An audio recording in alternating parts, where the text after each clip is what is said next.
வணக்கம் சார். என் பேர் கருணாகரன். நான் பாண்டிச்சேரியில் முருங்கப்பாக்கத்தில் தமிழ்த்தாய் கலைமன்றம்னு ஒரு கலைமன்றம் வச்சு நடத்திட்டு வரேன். கிட்டத்தட்ட 30 வருஷமாக இந்த நாடகத்துறையில் இருந்துகிட்டு இருக்கிறேன்.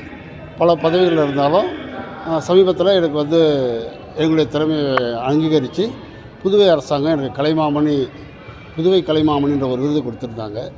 ரொம்ப சந்தோஷம்.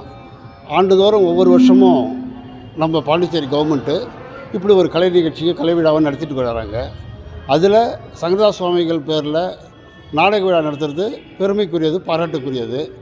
இதனால் புதுவையில் வாடுறது மட்டும் இல்லை, இருக்கிற நாடக கலைஞர்கள்லாம் கௌரவிக்கப்படுறாங்க.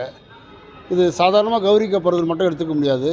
கிட்டத்தட்ட ஒரு 1000 கலைஞர்கள் அவங்களுடைய வாழ்வாதாரம்லாம் இதில் செலுத்தி வர்றது வாய்ப்பு இருக்குது. இது முக்கியத்துவம் என்னான்னு கேட்டிங்கனாக்கா, சங்கரதாஸ் சுவாமிகள் பேரில் நடத்துகிற விழா மக்கள் மத்தியில் போய் நல்லா சென்றடைறதுனால ஒவ்வொரு ட்ரூப்பும் அவங்களுடைய தனிப்பட்ட கருத்துக்களை, அரசாங்கம் சார்ந்த கருத்துக்களையும், மக்கள்கிட்ட விழிப்புணர்ச்சியும், பழைய காலத்தில் நடந்த சம்பவங்களையும் எடுத்து உரைக்கிறதுக்கு இது ஒரு நல்ல வாய்ப்பு. இதில் புராண நாடகங்களும் கலந்துருக்குதுங்க, சோஷியல் நாடகங்களும் கலந்துருக்கிறாங்க. ஒரு நாளைக்கு கிட்டத்தட்ட 5 நாடகம் நடத்துகிறாங்க. 8 நாள் விழா நடத்துகிறாங்க. 40 நாடகங்கள் நடக்குது. இது இப்போ முருங்கப்பாதை நடக்கிற மாதிரி இன்னும் கிராமப்புறங்களில் இது வளர்ச்சி அடையணும், கொண்டுட்டு போகணும்.